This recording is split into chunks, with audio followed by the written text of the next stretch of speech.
Join us this week as we descend into the darker side of human nature and uncover the shadows that dwell in the unknown. From chilling true crime and gruesome murders to spine-tingling paranormal encounters that defy explanation, we're peeling back the curtain on things that go bump in the night. So grab a flashlight and maybe a blanket, because you're listening to The Guilty and the Ghostly.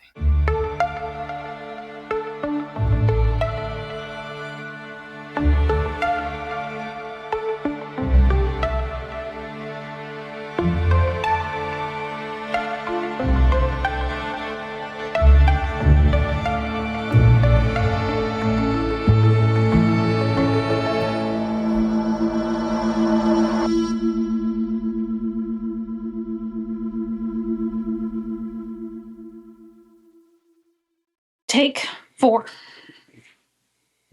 Is it 4 this time? This would be 4. So we recorded once. Me, messed up the audio. We recorded it a second time, and when we tried to upload it, we were over 24 hours, and it made 0% progress. So I IM'd the platform that we use to record it, and they're like, oh, it's recording. You just got to give it time. And I'm thinking, it's made 0% in 24 hours. There is no giving it time. Like, this is not it. Then we started recording again, but we kind of ran out of time, some other issues, and so we're like, you know what? We'll just do it tonight. So here we are. Again. At 9:30. At 9:40. 9:40. I stand corrected. We've been on vacation. This is just kind of what of a way to come back. I think it's punishment for us. Well, we didn't have any problems on our vacation, so it would only make sense. That is true. Because every other vacation we've had was like National Lampoon vacation. Exactly. Well, one of these days we'll have to tell you guys about our Corpus Christi trip and what all went wrong. It was terrible. We had a great time, but it was very rough getting there. It was literally like Chevy Chase vacation to get there. Anything and everything that could go wrong went wrong. And then I took the kids by myself to Corpus Christi, and truck broke down. Of course, Josh wasn't with me. Just one of those things where if it can go wrong, it's gonna go wrong with us. But we had a good vacation. We went and sightseeing. I don't know. Sightseed doesn't sound. That's not right. Well, obviously we're tired. We went and checked out Alabama. Different spots in Alabama. We went to Mobile, Alabama. Sights. See, we went and seen the sights? Yeah, that's better. Okay, we went and seen the sights of Alabama. We went to Mobile, Alabama, Prattville, Alabama. Mm-hmm. Took the kids to the beach. Just so you know, she just recently found out how to say Mobile. He's lying. He's lying. Took 4 takes, but she finally got it right. Anyways, the kids got to they had some big crabs there, and then Jackson caught a little baby crab that he was feeding chicken, and Josh seen a stingray. A little bitty stingray. He wasn't very big. And then me and the kids got stung by, we're guessing jellyfish. We never seen them. We just felt it, and it hurt. Josh didn't get stung. No, I didn't get stung. It's because he's hairy like Bigfoot. They couldn't penetrate the... Probably so. The fuzz. It's a very good possibility. Yeah. We didn't get sunburnt too bad, just the tops of our heads. My head got so burnt. I was brushing my hair earlier to take May to practice, and so gross. I could see the skin flakes in my hair, and like it's just so bad right now. Mm-hmm. But other than that, it was good. The kids had fun. We enjoyed our week off, and well, I had a partial week off. I had some business meetings I had to go to for a couple of days, but it wasn't too bad. They fed us good food. Mm-hmm. We had a good time. Gave us some good drinks. The kids and I got a chance to do some sports, I guess, for the weekend. Did a little swimming. Yay, sports. A little hot tubbing and some tennis. Yeah, we found out we're not great at tennis. Not good at tennis at all. We have fun. Had a great time. We're not going to be going to any tennis tournaments here soon. I think we owe that place like 8 tennis balls. Yeah, but we talked about that. You guys found like 20 in the woods when you went to go find them. So really, we weren't the only ones that lost balls. We came out ahead. And you guys found a basketball. We did find a basketball. So, did him a favor. In the bushes. Yeah, we did it a favor. Other than that, I think that's about it. I don't really have any business to do or any updates. I don't really have any recommendations. We haven't started any new shows or anything. I've just been reading my books. Been reading House of Night, which I read years ago when they first came out. I read the House of Night series, but then I was waiting for the new books to come out, and then it was so long before I read it that I just kind of fell off. So I'm rereading the ones that I read, and then I'm going to read the ones that have come since then that I haven't got to read. So it's about all I've been doing. It's more than me. So we do have a long story today. So we're going to go ahead and jump in. It is the Barney and Betty Hill abduction story. You gotta act like you've never heard this before. Well, it's the OG. You could probably story, tell so- it by now. I mean, I almost could. At this point, we've reiterated this so many times now that it's to the point where it's almost monotonous. But we're doing it for you guys. We tried really hard to save that last recording because it was like the best one yet. And The second one was perfect. we were so excited. We're like, oh my gosh, I cannot wait to release this. And then it wouldn't upload. And I was just like, yeah, go freaking figure. Go figure. But here we are. So you actually got to see a lot of my personality in that particular episode. Are you gonna keep it up this time? I'm gonna try. I'm tired. So far, you're doing better than the last time we recorded. Yeah. So I wasn't feeling very good. Yeah. So I blame it on that. Okay, we'll let that one slide. So we're going to talk about Barney and Betty Hill. They were an American couple who famously claimed to have been abducted in 1961. Their story became the first widely publicized alien abduction account in the United States, and it has become one of the most well-known cases in UFO lore. Which they're not called UFOs anymore. They're called UAP. UAP.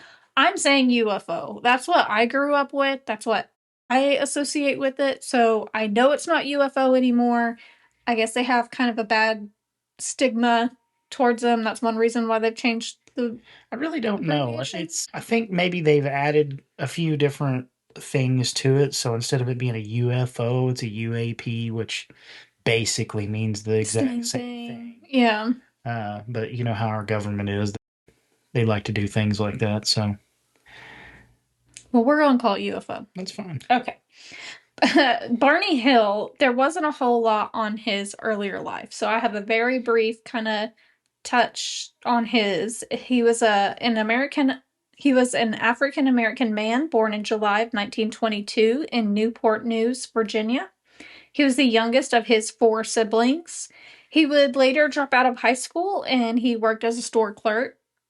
That's a weird word too, clerk. Store clerk. Clerk. He worked as a store clerk. He later joined the military, serving in World War II as a truck driver for about 3 years until he was discharged after a grenade incident.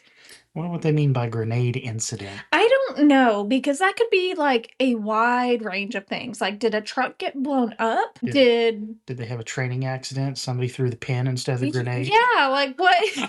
Who knows? What is a grenade incident? One can only wonder. While serving in the military, he met his first wife, Ruby, and they have 2 sons. He served as a committee man on his son's Boy Scout troop, and then after serving in the military, he would later become a mail carrier after he got out. Betty Barrett, which would later become Betty Hill, was born on June 28th, 1919, Newton, New Hampshire. She attended college at the University of New Hampshire. She became very good friends with Mary Ann Franklin, who was the only Black student on the campus at the time. She would soon see I trip over this word every single time. Inequality. Every single time I've said that wrong. She would soon see the inequality of the time with racism. She quickly took part in advocating for equal rights, and then during her sophomore year, she contracted an extreme abdominal infection, which I never did see what the abdominal infection was, but I guess it was pretty bad. That's interesting. It was bad enough that she could not return her junior year of college, so she just started waiting tables at a local restaurant, and she would meet her first husband, Bob.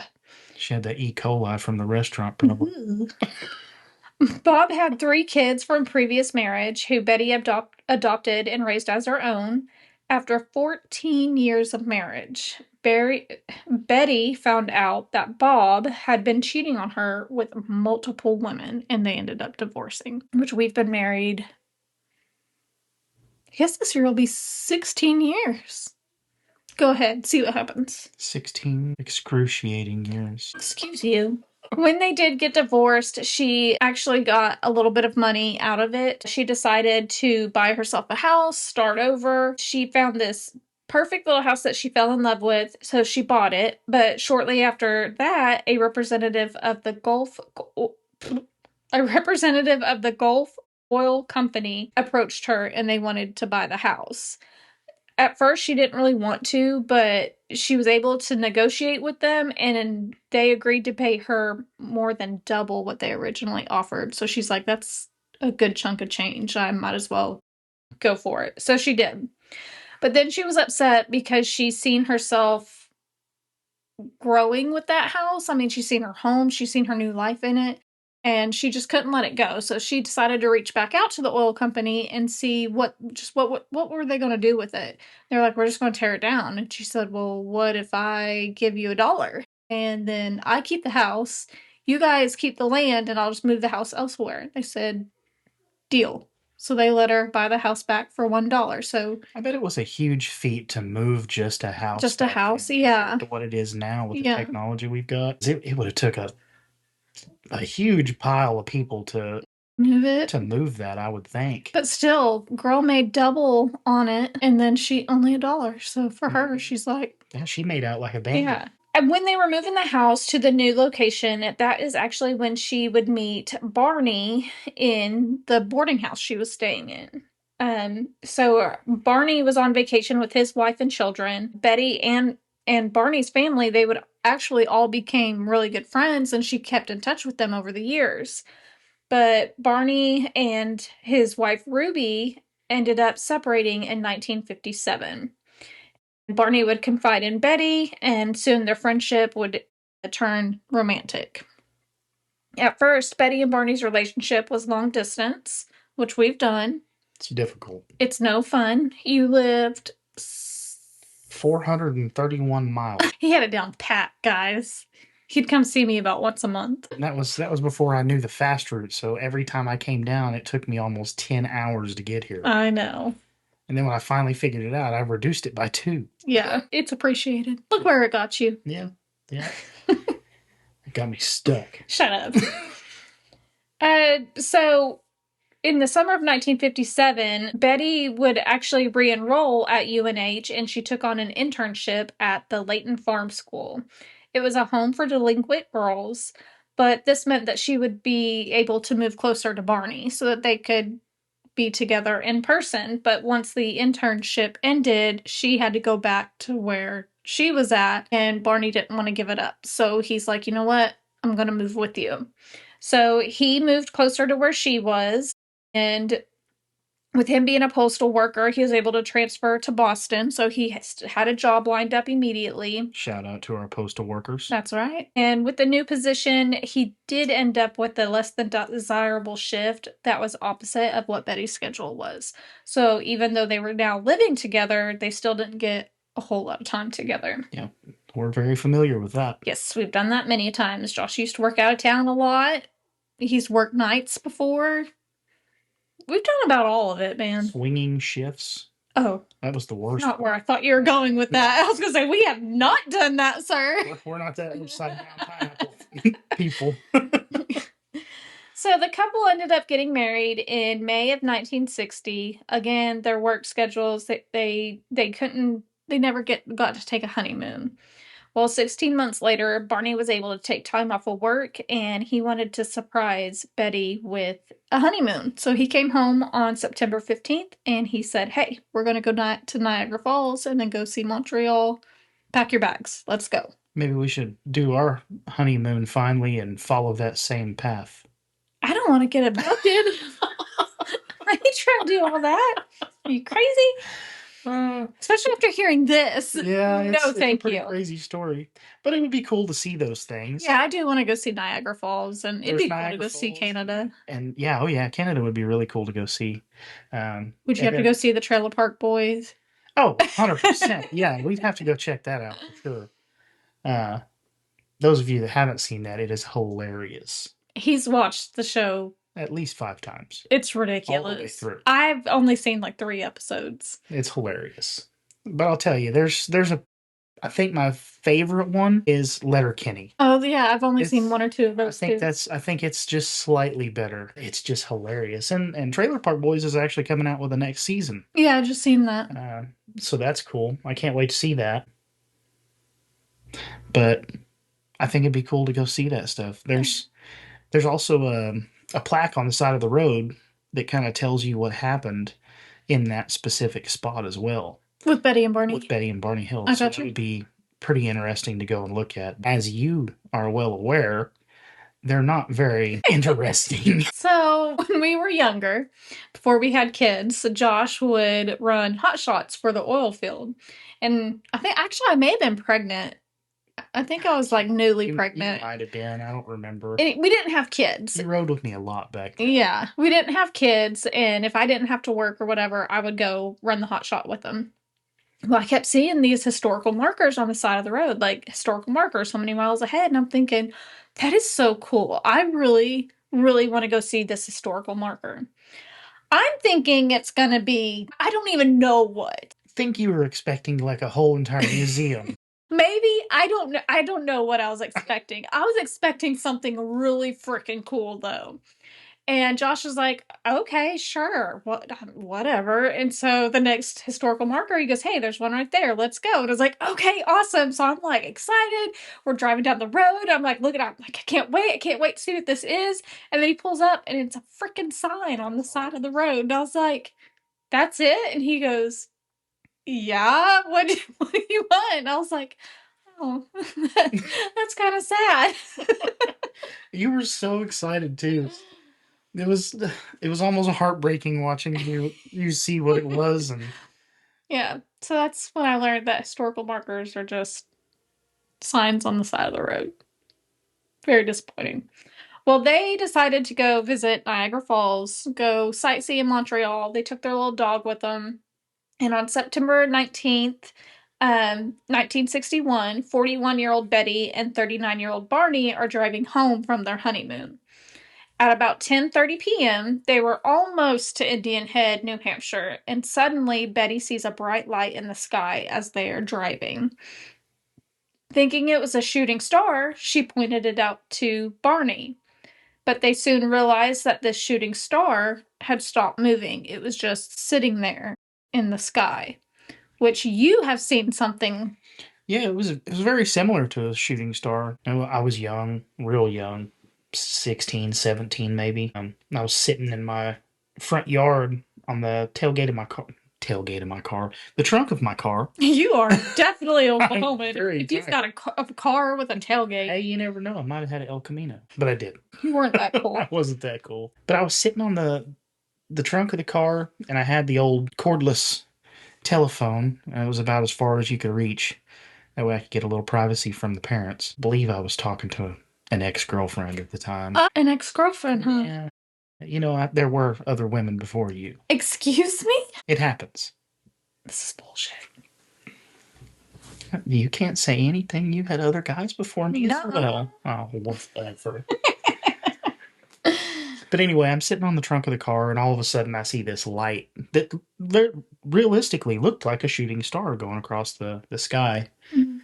And at first I didn't think anything of it, and then I heard these helicopters, and 3 black helicopters started going in the direction that light went. I was a little intrigued. I was watching them, and Were then you all of a sober? sudden, oh yeah, definitely, definitely. So they go across the sky, and about the time they get to the horizon where that light disappeared, the light shot back in the other direction. Now I'm freaking out. What the hell is this thing? Yeah. You know? And I'm looking, and then all of a sudden those helicopters turn around and follow it in the other direction. Now I'm really freaking out. This happens 4 or 5 times total. And finally they disappear and they're gone forever. So you think. Which to me was very strange. Yeah. But where we lived back then, there was also an old Air Force base there too. So it's possible that it could have been early drone technology, but could have been aliens. Could have been aliens. That's what you get for talking to a girl on the phone. I guess that wasn't so. me. Well, they looked, they seen it was just hovering in the sky. The thing was very large. It looked almost to be cigar shaped when it was kind of further off. It began moving slowly and then it shot upwards. They decided to pull over, get a better look at the object, and while standing outside and looking at it, they began to wonder, how is it still just hovering motionless? Like it would move and then it would just sit there motionless. At this time, it was completely silent, not making any sound, and Barney remembered he had a pair of binoculars in the car from their honeymoon. So he runs, he grabs binoculars, and he's looking, and Betty would later recall that Barney could see a row of windows with men looking down at them. That would be scary. To see some kind of odd object that you have no idea what it is, and you look up at the windows and there's people or things staring back at you. Humanoid creatures. No, thank you. Gots to go. It's like nightmare fuel. Yeah. The figures began walking away one by one, and then the ship started moving closer to the couple. That's when I would just start shitting my pants right there. You put the pass straight out. Painting goat, just with the object moving closer to them, they decided to get back in the car and go. They wanted to put space between them and the object. They start driving down the road and still watching it as it's heading towards them. By this point, it is moving in an erratic pattern. Barney didn't want to scare Betty, so he tried to remain as calm as possible. Which I get that too, because even you and I, like, we feed off of each other. So, like, if I look at you and you're calm, then I'm calm. We're good. Or vice versa. Like, we definitely feed off of each other. So we're both freaking out. We're codependent, y'all. We're very codependent. Like I said, we've been married for almost 16 years. We've been together for almost 20. Almost 20. We don't know how to live without each other. So Barney didn't want to scare her. He's trying to remain calm. The road was very narrow and unfamiliar to them. Barney thought about possibly trying to get to an area of people, but then decided it was best just to keep driving and try to get home. Which, again, I can see that. Like, if you're just driving around, oh, we need to find people, but you're in the middle of nowhere at night in the 60s, what's going to be open? Absolutely nothing, probably then. Yeah. They didn't have 24-hour Walmarts. Do we now, since COVID? I think they shut that down. Yeah, I think they closed. Matter of fact, I seen something on Facebook today where somebody had like a deal or a meme or something where they were like, bring back 24-hour Walmarts, COVID's over. That's funny. Well, they drove for about half an hour and were approaching a curve near Indian Head. It's just like a great big landmark in the area. Once they were around the curve, it was an open area, and they noticed that the object was just hovering about 100 feet above them and right in front of them. Not expecting to see it there, Barney was startled and he slammed on his brakes. They came to a complete stop, and then Barney grabbed a .22 revolver that they had with them and his binoculars.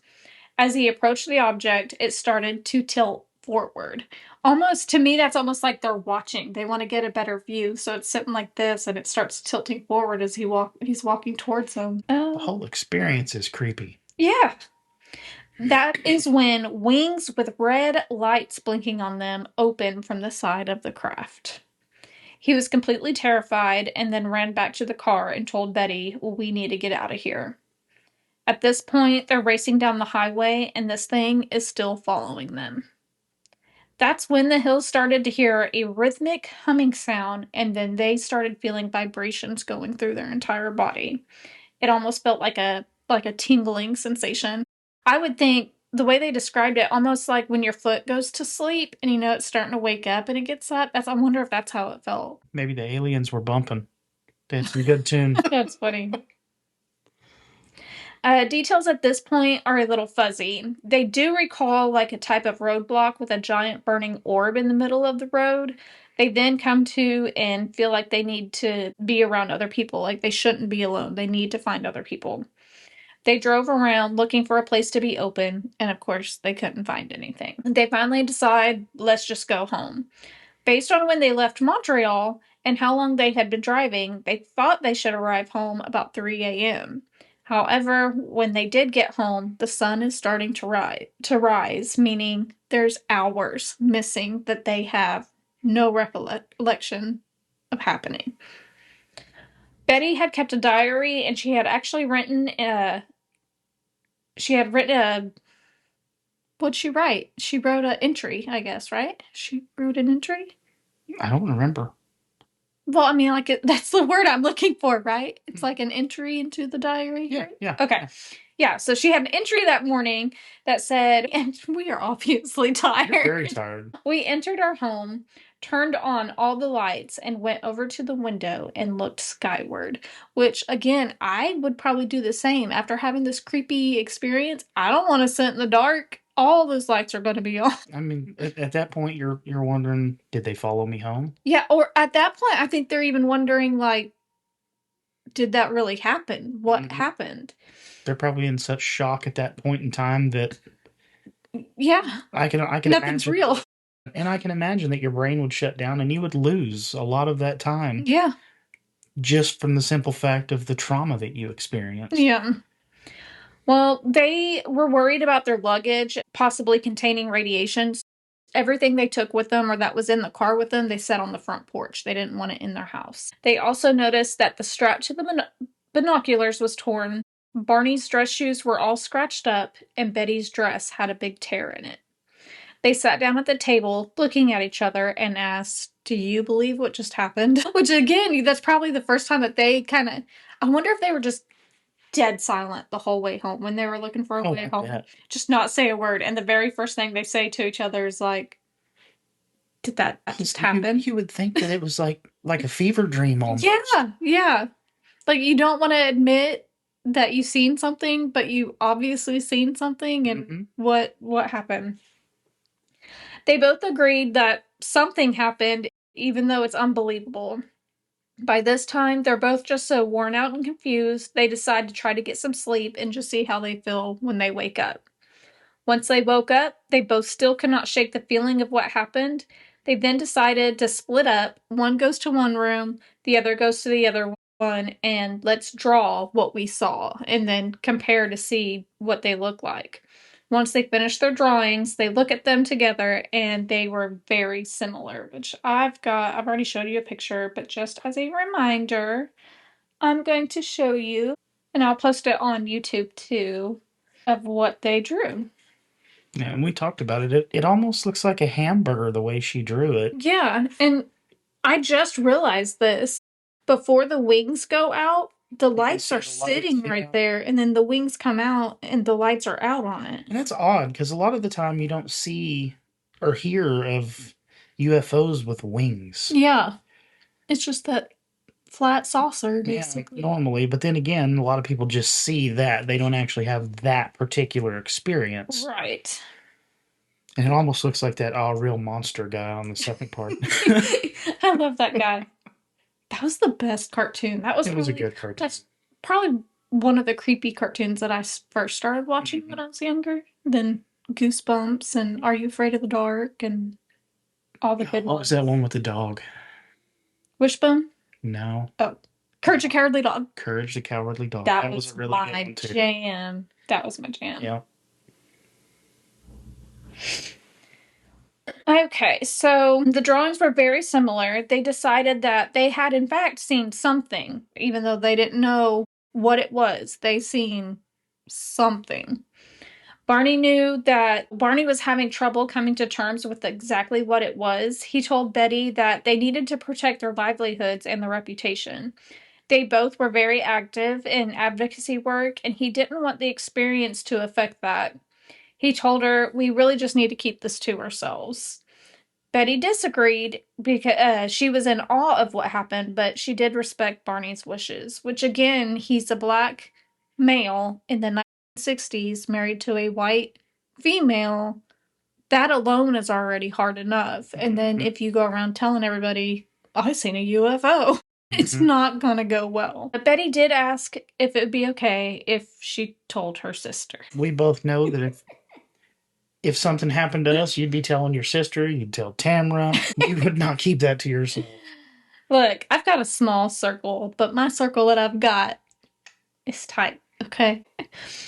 So Betty called Janet and she told her everything she could remember, which I didn't include it in here, but I did see where I'm not sure if it was Janet or if it was somebody else in Betty's family, but somebody in Betty's family had also seen a UFO or UFOs before, and so I guess they were kind of, I'm not going to say familiar with it, but at least there were it had been talked about. Yeah, there were stories at the Sunday dinner table. Right. Well, Janet told her, hang tight, I'm going to call you right back. She knew that her neighbor was a physicist, and so she's like, I'm going to go to him and ask him for pointers on what they should do. So she went over there to talk to her neighbor, and it just so happens that he had a few guests over, and one of them being a former police chief.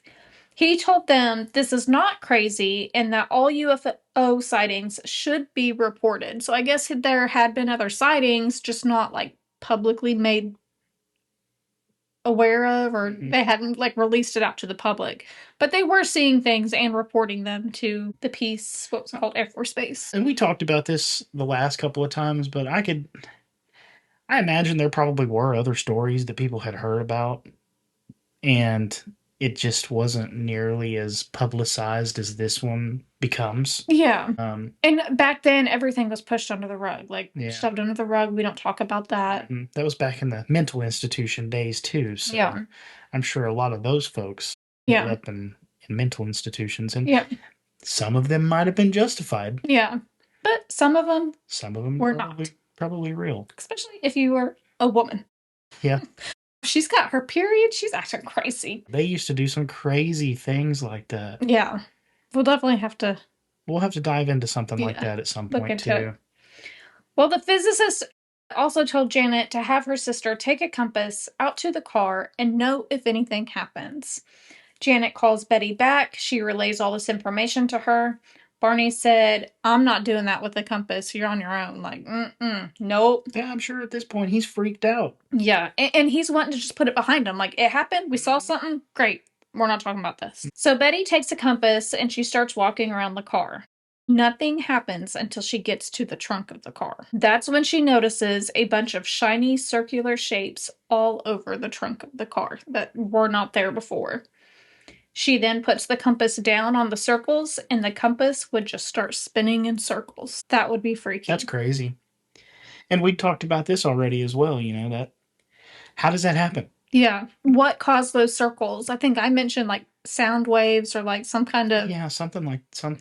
And it could have been sound waves. And there's a lot of theories with sound waves being able to move things and lift things, and people have even speculated that the pyramids were built with sound waves. I don't know how that works. Yeah. I'm not an astrophysicist or whatever it takes to know any of that stuff, but... Well, this really freaked Betty out. She was just standing there in the rain, watching it happen, and she just kept telling herself, don't scream, don't freak out, it's gonna be okay.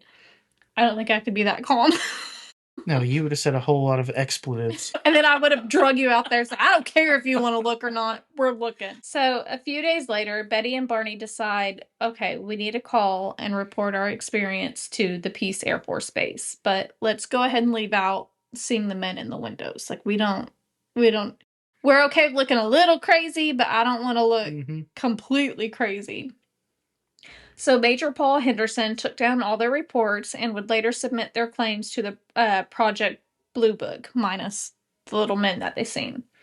Project Blue Book was a U.S. Air Force program that investigated reports of UFOs from 1952 to 1969. We'll have to talk about that, too, because there's a lot of information about Project Blue Book as well. Yeah, this is the first time... Well, I probably have heard it before, but this is the first time that I guess... recognized it. So yeah, I definitely want to look at it. It was the third most well-known of a series of systematic studies on UFOs conducted by the military. Major Henderson's report included all the details and along with information about what happened after they returned home. He noted that Barney had said that he did not originally intend on reporting the incident. Barney said, looking back at the entire thing is incredible, and he feels somewhat foolish. Which, again, just kind of the sign of the times. He's already a minority, and he just kind of wants to fly under the radar. Like, he's doing all this good stuff and working with, advocacy work and everything, so he doesn't want that to overshadow everything that he's done and then be like, oh, well, what he's done is not important because he's seen a UFO. He cannot believe that something could happen or did happen. And then in 1961, Barney was the local chairman of the local NAACP. He was a strong civil rights activist who would work tirelessly. He was also a founding board member of the Rockingham Community Action Program. They provided social and financial support for those in need. It's still a very active organization today, which I thought that was kind of cool. So while he was busy making all these moves of bettering the community, again, he is a black man married to a white woman. It's not largely accepted. He really didn't want the publicity of the UFO to reflect negatively on all the work that both him and Betty have done and were so passionate about. Now that he felt like they did what they were supposed to do and they reported the incident to the proper authority, he just wants to put it behind him. Let it go. I'm done. But Betty felt a little different, which I didn't include it in this, but I did see somewhere when Betty was younger, she was known to be more of a daydreamer and like a very curious kid. I even seen one part where when she was like in high school or just graduated high school, she wanted to join the circus and be an acrobat. And like she was making moves to do that, and her parents were like, "You're not doing that. You're not doing that." So she's always kind of like went for it. She's always been one of those just go for it. Mm-hmm. She really wanted to understand what happened and hopefully find answers. Betty began an investigation of her own. She started researching at her local library and she checked out a book called Flying Saucers Are Real. The book was written by a retired Marine Corps major named Donald Kehoe. He was also the director of the National Investigations Committee on Aerial Phenomena. The book was based on the belief that UFOs have been visiting for centuries, but there has been an increased activity due to the progress humanity has made on nuclear technology. Well, that would make sense. Yeah. It also stated that it is believed that the United States government knew about this and have been trying to keep this information hidden from the general public, which, what do you know? In recent years, the U.S. government has been releasing. There's a lot of stuff that's came out here recently. Yeah. When there's specific people that have come out on multiple platforms talking about their experiences, like Commander David Fravor with the Air Force. He was, I believe, an F-16 pilot. Him and a couple of other people were flying, and they were the ones that recorded the Tic Tac video. I don't know if anybody's heard of the Tic Tac video. Oh, yeah. I think if you haven't, you've been living under a rock. Oh, yeah, and it's some of the most compelling evidence I've ever seen. Yeah.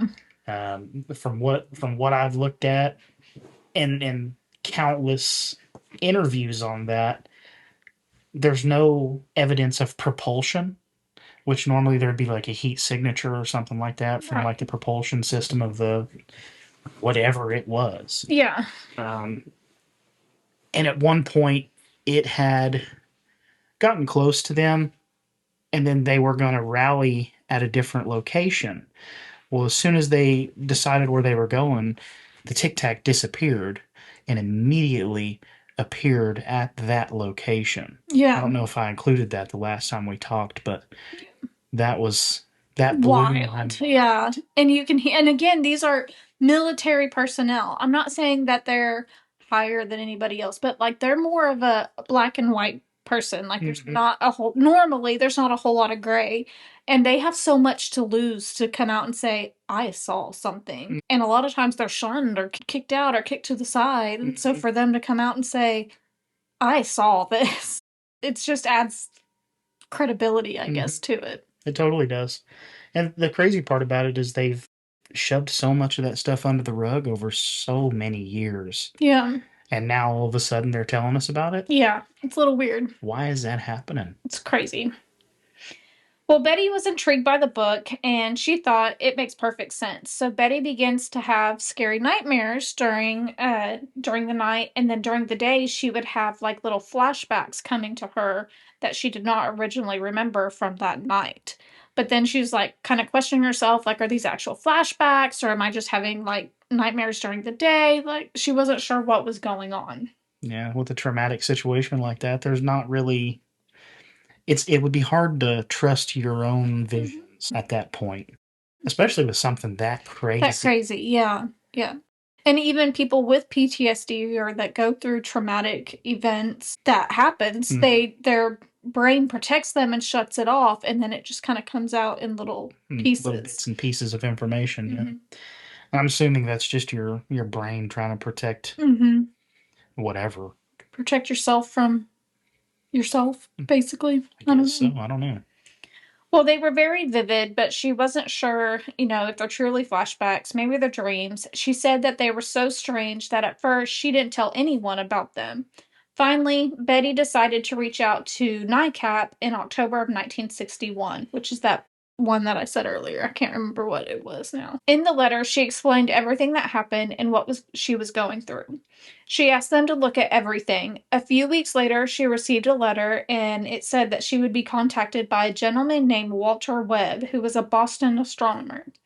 Webb contacted them and he recorded their experiences. He put it together into a report and called it a dramatic UFO encounter in the White Hills of New Hampshire. The account was the same as it was when it was written up for Project Blue Book. However, this time, Barney did allow the description of the men peering through the window.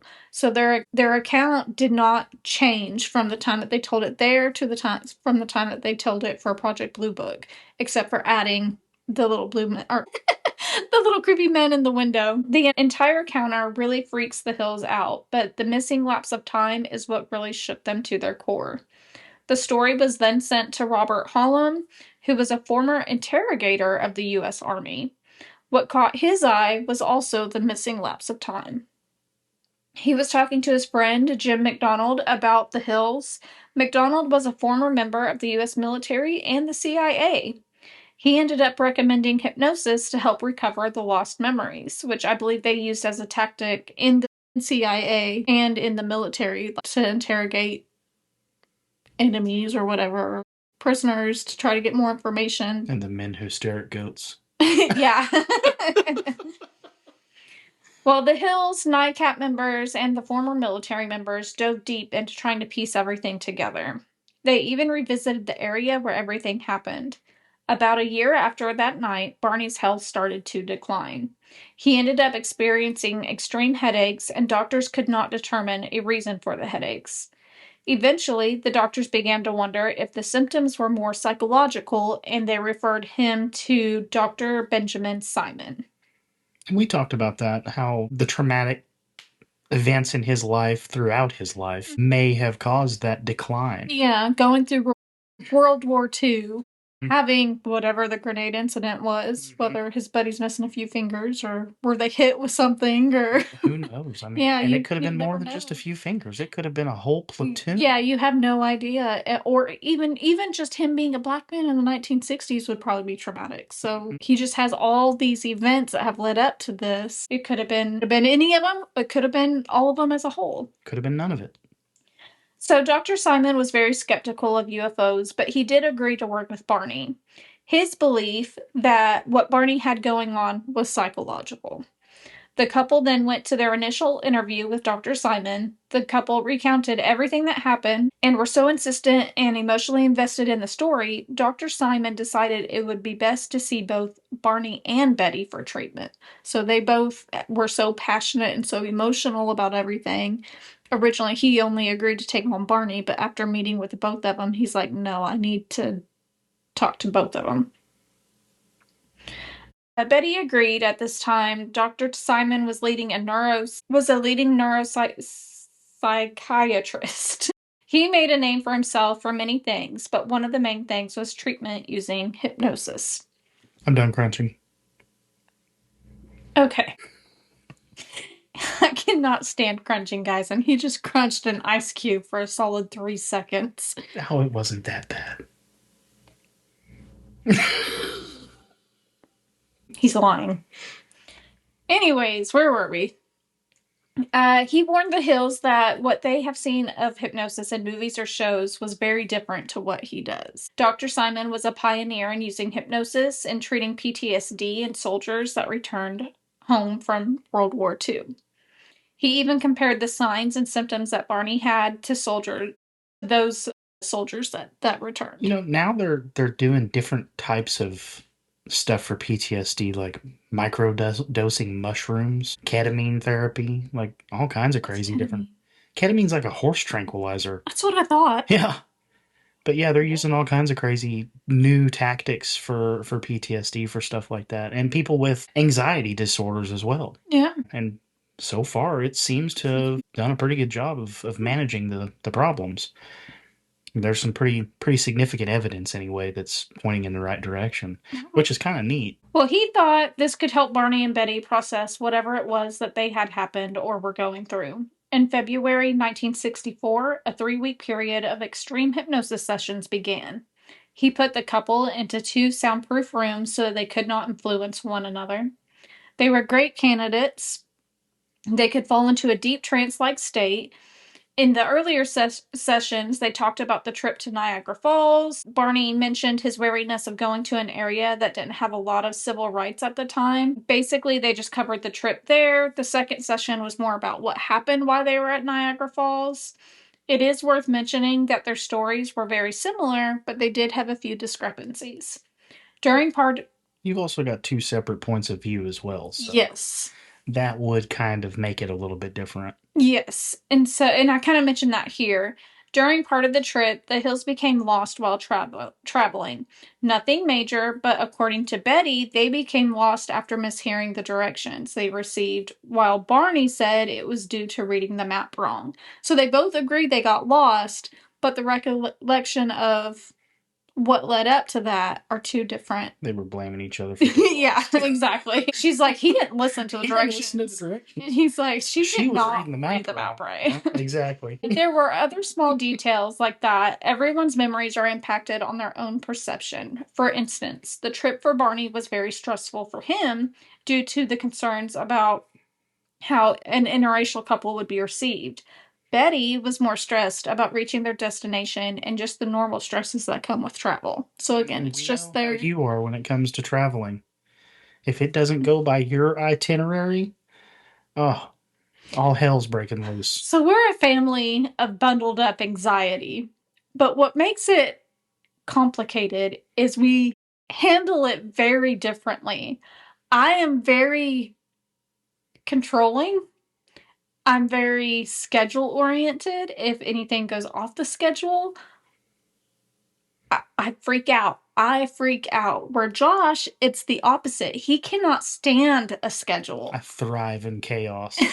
So trying to meet us in the middle is very tricky, very difficult. And it has taken 20 years to understand that I like schedules and I need to keep a schedule where he don't. And so it's very hard to I can just do whatever. It doesn't matter to me.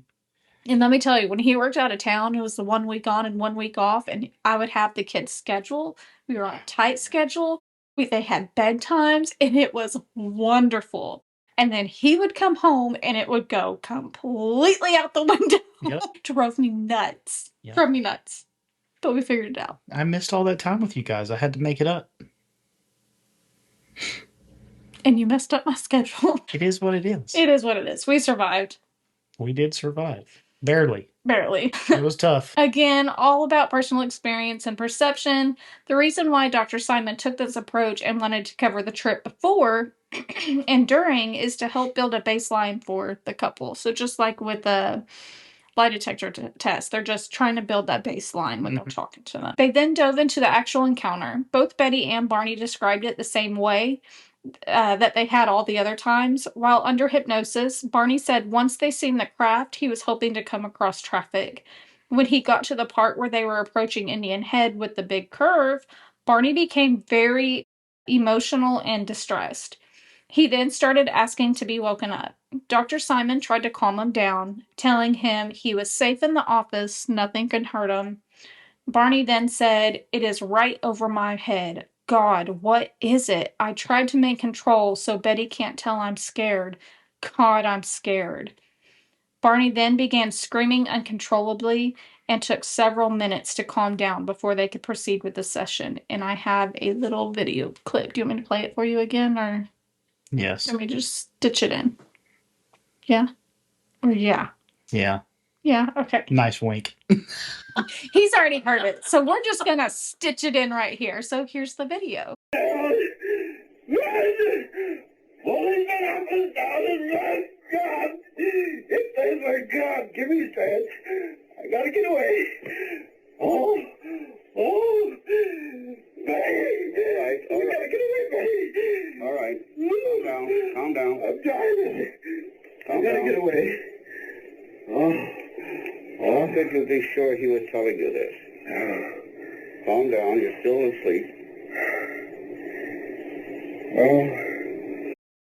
So after that, they continued with the session, and Barney would say, "This is ridiculous. Oh, it's huge. Oh my God, I can see it. It's there. There are lights. Oh, geez, I don't believe this. I don't believe this. It's huge. That's what she said. There are people there, and they are looking at me." That's not funny, Josh. He said, "Oh God, help me. If there is a God, help me. I'm coming closer. I'm coming closer." Wow, it's not getting any It's better. not getting any better. He said, "There's a man up there, and he is not going to let me go away." Boy, this is getting rough. It's getting worse. Oh, it's big. 80 feet. Oh my Look at God. it. Stop. Okay. 2 red lights on the side of it. It's like a pancake. It looks, I'm not gonna say it. I don't believe flying saucers are. I'm not gonna say it. I don't ever want to say that word again. He was panicking, but he was able to compose himself and enough to describe what happened next. And here is a video of him recalling what they looked like. Did he have on a uniform? Yes, What kind of uniform? it was black.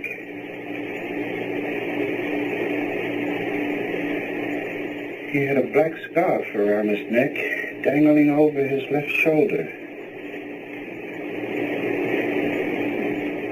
You pointed it out as if it were on you. I never noticed that before.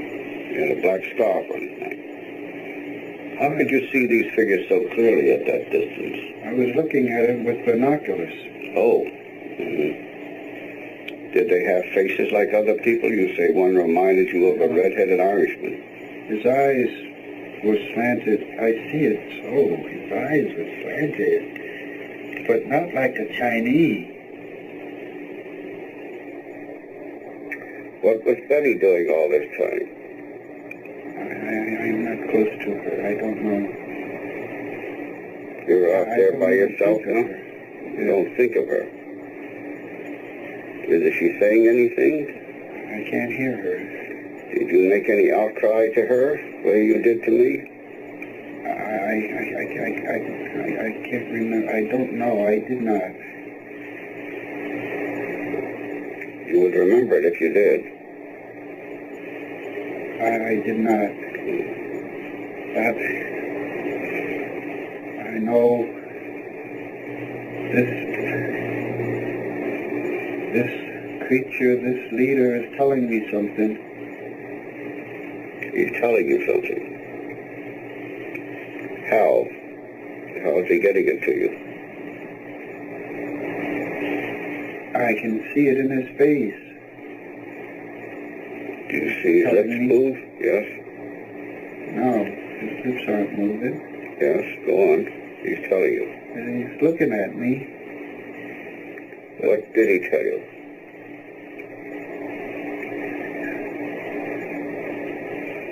Stay there and keep looking.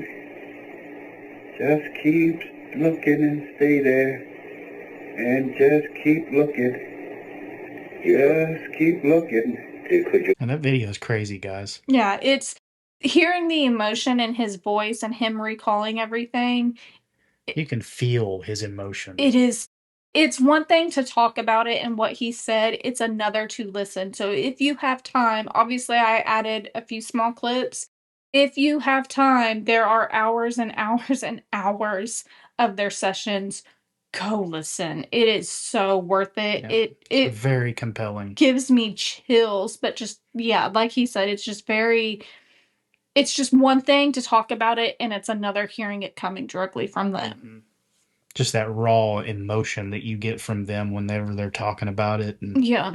it's crazy. Very crazy. That it affected them to that point. But then again, I could imagine how that would make somebody feel seeing something to that extent. Exactly. Well, in the next session, he explained they were trying to get away from the UFO and made an unfamiliar turn. They encountered a roadblock. There was a burning red ball in the middle of the road. He felt uncomfortable, but the eyes of the men told him to be calm and relax.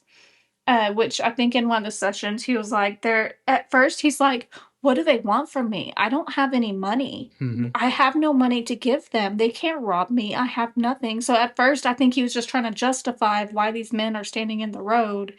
And to him, there was no other logical explanation than they're fixing to rob me. Mm-hmm. Unless it's like 31. Oh, Lord.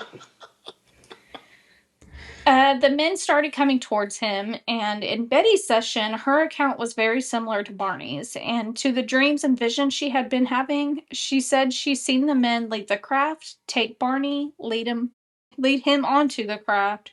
She said that Barney looked like he was under some type of control. They then come back to get her, and the men opened her car door for her, and they led her towards the craft. As they approached the door, Betty began fighting back. Betty began fighting the men, not wanting to go onto the craft. The men had grabbed her and led her on.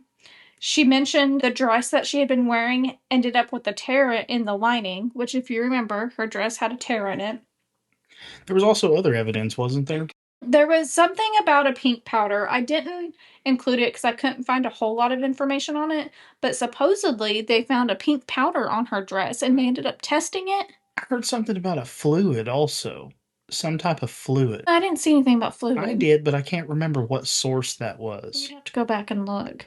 That might have been on the Discovery one that I watched. Yeah. Well, they found this pink powder and possibly a fluid, and when they tested it, I can't remember what the results were. They couldn't tell what it was. Yeah, they couldn't tell what it was, but it's definitely weird. They then took Betty into an examination room that resembled a hospital with a table. She said it wasn't very big, like just a little, like the size of a desk, basically. They removed Betty's clothes. They had her lay on the table and they started examining her body. She was turned over and she was probed. We'll just leave it at that. She was probed. They then took other samples from Betty. She could hear the men almost humming in a low tone. She believed that's how they were communicating. Barney also mentioned the men humming, but he witnessed some of their mouths opening when they were trying to communicate. Barney also recalls being examined, poked, and prodded. He also said he felt something. He also said he felt something being placed over his genitals. He said it felt like his parts were in a solution of some sort that was thicker, like a thicker substance, thicker than just like regular liquid. They then took samples of every orifice of his body, and then Betty said the final exam they did on her, they put a giant needle into her belly button. And here is a video of Betty recalling of them doing that. Hi. Well, so he brings over this,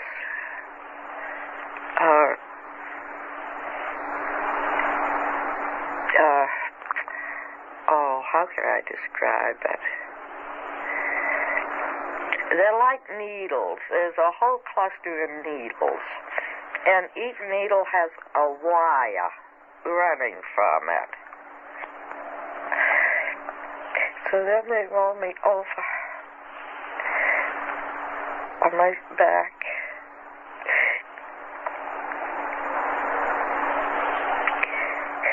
And the examiner has a long needle in his hand. And I see the needle. And it's bigger than any needle I've ever seen. And I asked him what he's going to do with it. And he said, just a simple test, it won't hurt me. And I asked him what.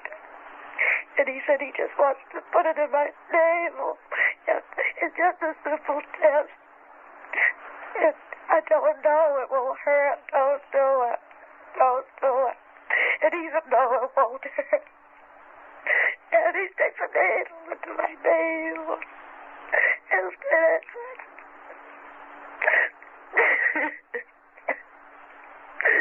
and I'm crying, and I tell him it's hurting, take it out. And then the leader, he goes over and he puts his hand, runs his hand in front of my eyes. And he says, I'll be all right. I won't feel it.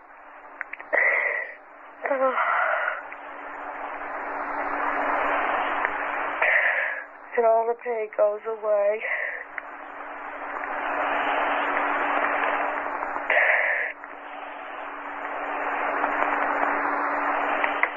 But again, the emotion in her voice when she's talking about it, and it's crazy because when you listen to it, you can hear how scared and upset she is.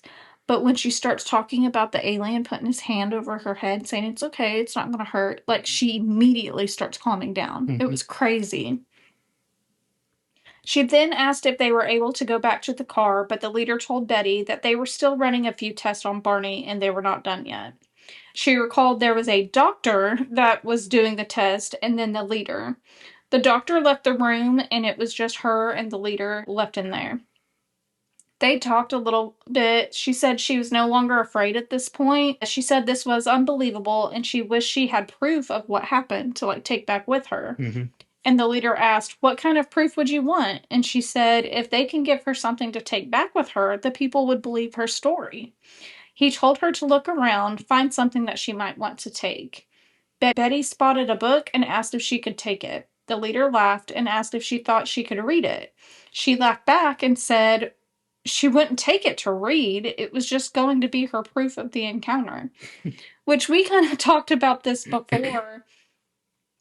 It's almost like a doctor with a child. Mhm. The way he talks to her. That's and what the it way feels like to me, too. Yeah, it's crazy. It's Mhm. crazy. I'm guessing, I don't know, maybe that was to kind of keep the trauma to a certain point, or if maybe they feel that our intelligence is so inferior to theirs It's like, oh, that, you cute little thing. It's okay. yeah, Yeah. I'm not sure how to take that. Yeah. It's just very odd how. And to me, which we'll get into it in a minute, the leader almost seems more like he has more humanity than Mhm. the other ones. Like he's like, yeah, you can take something with you for proof. Sure, go ahead. And here, I mean, we'll get into it, but they don't let her keep it, and the other ones are like mad at him for letting her do that. Mhm. So it's almost like he has more humanity than the others. Unless he's just manipulating the situation for the time being, Maybe. And then blaming it on them later, kind of like we do the kids when one of us. I do it at work. When I have customers call me and they're like upset, I'm like, sorry, it's corporate's call. I don't know what to tell you. Yep. Yeah. The leader said she could have it if she wanted it. The leader then opened up a spot on the wall and pulled down a map. He asked her if she had seen a map like that before. Betty looked at it and it looked to be an oblong-shaped map. He told her that the heavy lines were trade routes. The other lines were places that they went to occasionally. And then the dashed lines were exhibitions they've gone on. Explorations, I believe, is what it was supposed to be. Explorations? Yeah. Those were exploration routes, is what I heard. Oh, okay. Maybe I just typed it wrong. Maybe so. But, I mean, expedition, exploration. Same thing. Basically the same thing. Thanks for calling me out. We've had a lot of mistakes in there. It took us 4 times to find them all. All right. So he asked her where she was on the map, and Betty laughed and said, I don't know. He said, well, if you don't know where you are, there wouldn't be any point of me telling you where I am. Which makes sense. So he rolled up the map, he closed the spot on the wall, and Betty said it almost made her feel stupid for not knowing. Again, almost childlike. She asked if he could just show her where the Earth was on the map, and he just laughed. She looked at the book again, and then there was a noise and like some commotion, and all the other men came in with the examiner. And they're kind of like talking, humming back and forth. And she asked the leader, is Barney okay? She thought something happened to Barney. And the examiner told her, open your mouth. And they started looking and like pulling on her teeth and like wiggling her teeth around. And the leader said, they can't figure out why, but Barney's teeth came out and yours didn't.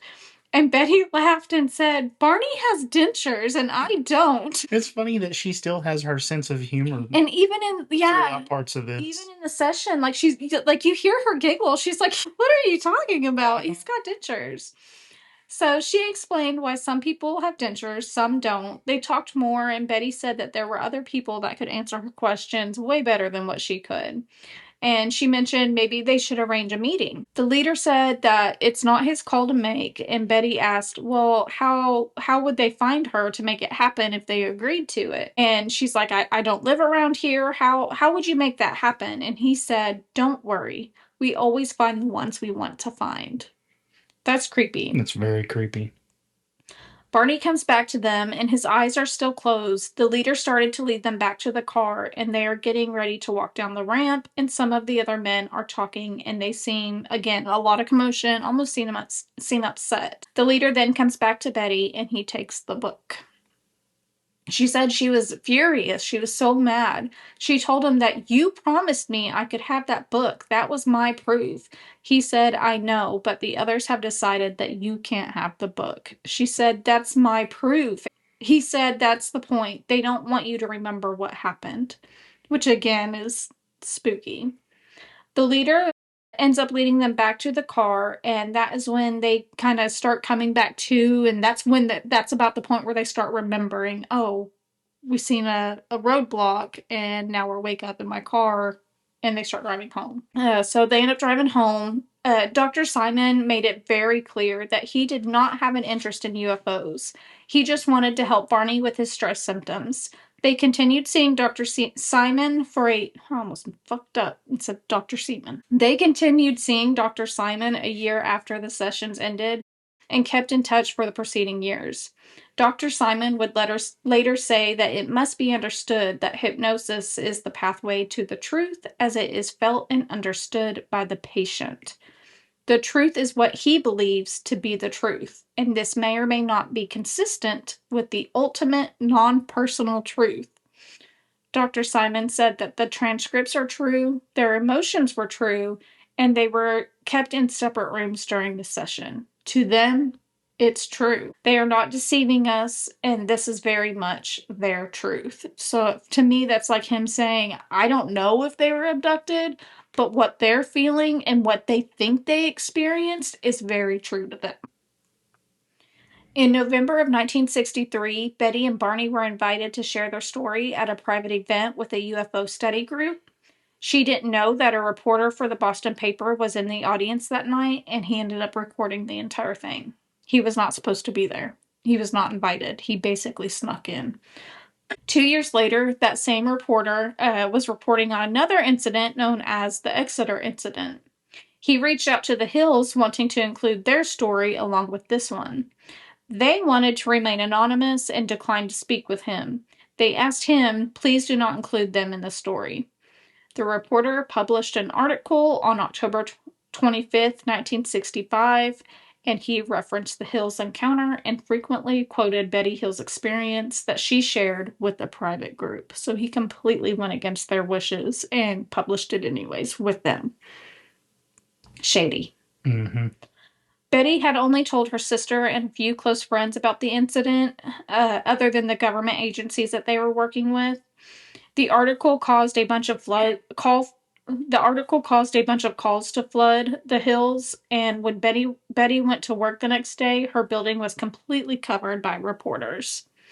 People began approaching the couple in public, and their phone just kept ringing off the hook at home. Betty and Barney were concerned this is going to overshadow all the work they had done in the civil rights community. They had no choice but to try and get in front of it. They decided that to have control over this and have control over their own experience, they need to speak on it. So on November 30th, 1965, they held their own event at the Garrison Inn. There was a crowd of over 600 people. Betty began the event by giving a brief speech about the overview of UFO sightings. She touched on how many UFO sightings there were and the history of them. They then told their story about what happened, and the audience began asking questions, and it was really, everything was well received. Like, she was very happy with the way it went.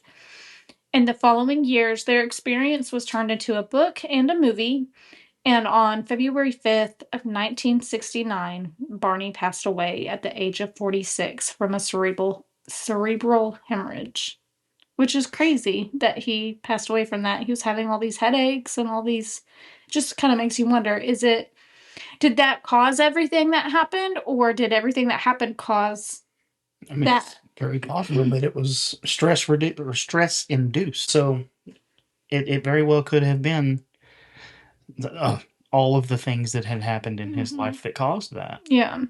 It's just very sad. They didn't get very long together. Then again, it could have just been high blood pressure. You would know. Just a month before that, Betty had lost her father, and soon after Barney passed, their beloved dog passed away as well. Betty was absolutely devastated with all the loss she had experienced. Betty basically threw herself into investigating UFOs. And then on October 17th, 2004, Betty passed away from cancer at 85 years old, and she still lived in the same house that she bought back for $1. And that's the Betty and Barney Hill. That's a good story. It's a really good story. It is a good one. There's a lot of things that we weren't able to put in there that maybe we can revisit later. Part 2, yeah. Or even just maybe make some honorable mentions in another. Or even like a mini-sode. So we could do like mini-sodes and just pick a story that we've already covered and just kind of talk about all the stuff we couldn't cover and all the different theories. Yeah. Yeah, and there's a lot of stories out there. A lot of things that we could do. Like you mentioned, the Exeter one as well. Yeah. That would be one that we could cover. Multiple sightings in multiple different countries that we can cover. Just an astronomical amount of things that have been seen and reported. And they just seem to just go away. And so many of the small stories, like so many are so short, we couldn't make a full episode out of it, but we could kind of combine them all and make one. That would be interesting to try and figure out something like that. Yeah. Yeah. Let us know what you think. Yeah, tell us what we need to do. What do you think? So do you think they were abducted? Do you think it was psychological? It's hard to say. Yeah, that's kind of what I was thinking. I think you are very naive if you think we are the only living creatures. I think so too. There's billions of stars and galaxies and just things that we probably can't even imagine that are out there. Who's to say that we're the only type of life form? There could be multiple others. This specific story, I believe somebody said that was the gray aliens. Oh yeah, you didn't include your map. So you actually forgot to mention the map. I think you skipped over that. I read about the map, and she was asking, like, he told her, well, how am I supposed to tell you where you're at if you don't know where you're at? Oh, that's right. You did. I missed it. Try again. Call me out again. I'm sorry. Tell us about your gray men. Anyway, the gray men supposedly come from a star system or a star named Zeta Reticuli. There's several other people that mention this specific area, but this map that she was shown, she redrew it from memory. And at first, nobody believed her. They thought it was just random dots on a page and lines. They couldn't line it up with anything. Yeah, well, they didn't really have the capability to do that yet. But nearly a decade later, there was a scientist. It was more than a decade, because that happened in the early 1960s, and I want to say it was like the early 1990s that she was able to match it up. Oh, okay. Well, maybe it was several decades then. I don't know. But it was later on. Later on, someone, a scientist, astrophysicist, whoever was looking into this, found a star system that matched her drawing nearly identically. Mm-hmm. The only difference that they found was that it almost looked as if the map was drawn from the opposite end. Mm-hmm. So almost like a mirror image. Almost like a mirror image, like they were looking from whatever planet they were on and drawing the map, kind of like we would do from Earth. Yeah. Which to me blows my mind. Yeah, that's crazy. That alone is insane. And to me, that even solidifies more that she's going off of memory, rather like she drew off from her memory of what happened rather than like memorizing it in a book, because it's mirrored. It's like you said, it's like them looking at us. Right. And they could accuse her of drawing that map from other books, specifically the book that you had mentioned earlier. Flying saucers are real or something. Yeah, something like that. But I don't think that's actually in that book. But to me, it's insane that she could do that. Nobody had any evidence of that before, and then all of a sudden they find it, which to me is insane. And then there's multiple other things that just lead to some crazy out of here stories. There's a moth in here, guys. He was in here last time Seth and I recorded too. Yeah. He was attacking me. I don't know if it's the same one. We're gonna I don't know how long they live. It's Frederick. Yeah. Frederick the Moth. He's our friend. Oh, really? He's right behind your chair. But yeah, there's multiple other stories that we need to visit. Specifically, I think we need to try and cover Bob Lazar. Yes, he is an interesting. That's a very, very, very cool story that he has. Yeah. And if you guys haven't heard of him, his story is basically about how he was a scientist that was assigned by Area 51 to look into flying saucers that the government currently had in their possession. But we'll have to tell that story later, because there is a lot of detail on that one that's just insane. It'd be a good episode. That'll be a really good episode. And if y'all are curious about it, there's a really good episode with him and Joe Rogan. I think you should cover that one. I think you should do the research and cover Bob Lazar. Yeah, I may do that. I may try to do that. Do I need to give you a date? Like, it has to be done by this date? Because you said that last time. Yeah, I know. I'm still waiting. You're still waiting. This is that you having a schedule and me just flying by the seat of my pants. Yeah, but I get stuff done and you don't. If I have a deadline, I get it done. I know, that's why I said you need a date that it needs to be done. All right, guys. Well, I think that's it for tonight. We got to get up. It's the first Monday back after vacation, so it's going to be rough. And then the kids go to school in a couple of days, so pray for me. Pray for the moms. Pray for the teachers. Pray for the kids. Specifically the teachers. So, yeah, I don't know how y'all do it. I don't either. Shout out to you teachers. Kudos to y'all. I do enjoy the summer and having the kids home, but then I do kind of get excited when they go back to school. Same. Again, it's a schedule then. When they're at home for the summer, there is no schedule. I wake up at 4 o'clock in the morning and they're making ramen noodles and singing. Let's be real. There's always a schedule with you. We've always got practices. We've always got other things to do. You've always got some kind of schedule, even when we don't have to have one. All right, so we'll see you guys next week. It's been real. I hope you stuck around this long. I guess until next week. Yeah, we appreciate it. Like, share, subscribe. Oh, yeah. Like, share, subscribe, rate. Send us your recommendations. Yep. Our email is theguiltyandtheghostlypodcast@gmail.com. I'll put it on the screen in case you need that. You can find us on Facebook. You can find us on TikTok, Instagram. I try to put our LinkedIn everywhere. Or not LinkedIn. Linktree. LinkedIn something else. Yeah, Linktree. That way you can have access to everything, and we really appreciate it. We see everything growing, and we're excited to see where it goes. Maybe some more aliens. Definitely more aliens. Oh, you need to show me your shirt. I don't know if you can see it very good. You can't probably see it very good, but there are 2 spaceships chasing Bigfoot. Very on brand. All right. We'll see y'all next week. Yep. Abduct you later. Bye.